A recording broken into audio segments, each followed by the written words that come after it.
Hey, my fans, if your Android phone is always having slow Wi-Fi internet connection, use this method to make your Wi-Fi faster.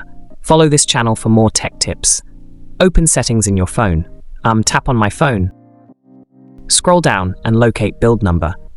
Tap on build number 7 times to be able to activate developers options on your phone.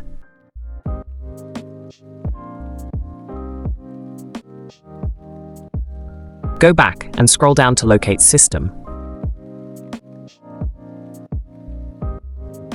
Click on it. Locate developer options and click on it. Scroll down and locate enable Wi-Fi verbose logging.